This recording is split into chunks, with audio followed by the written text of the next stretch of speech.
इंदिरा गांधी 2025 में होती तो ऑपरेशन सिंदूर वैसा ही होता जैसा हुआ है, और नरेंद्र मोदी 1971 में पीएम होते तो 1971 का युद्ध वैसा ही होता जैसा तब हो। तो सोशल मीडिया पे हल्ला मचता रहेगा कि इंदिरा जी होती तो ये होता, मोदी जी कुछ नहीं कर पाए।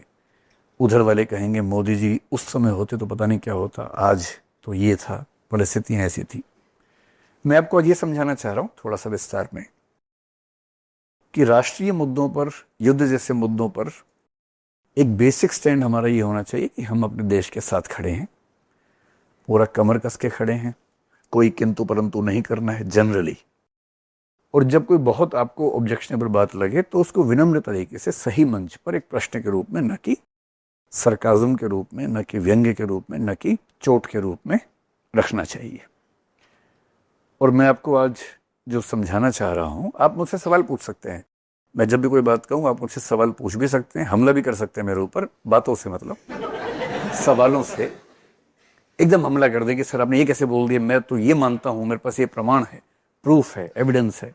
आप एविडेंस दीजिए, मैं भी दूंगा, फिर बात किसी मुकम्मल नतीजे तक पहुंच जाएगी।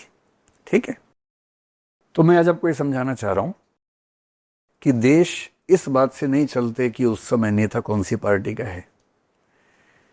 देश चलते हैं बहुत सारी परिस्थितियों से।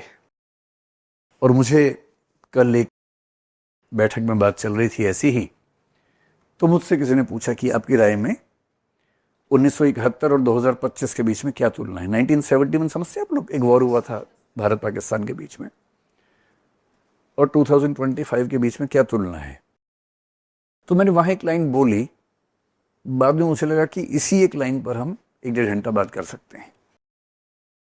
वो लाइन ये है मेरे हिसाब से, इंदिरा गांधी 2025 में होती तो ऑपरेशन सिंदूर वैसा ही होता जैसा हुआ है, और नरेंद्र मोदी 1971 में पीएम होते तो 1971 का युद्ध वैसा ही होता जैसा तब हुआ था। इस बात से लगभग कोई फर्क नहीं पड़ता कि इनमें से कौन अब है कौन तब है।